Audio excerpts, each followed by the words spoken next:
জমজমাট হাওড়া স্টেশন।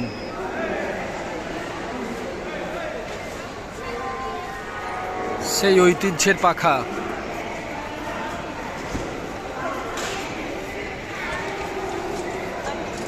ছোটবেলায় এসে হাঁ করে দেখতাম, পাখা আবার এত বড়। শুধু মানুষের স্রোত।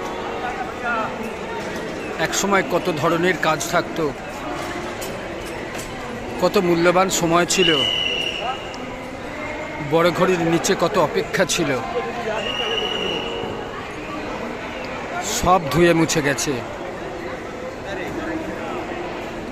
মানুষ তার আবেগ হারিয়েছে। এখন ছুটতে ছুটতে মানুষ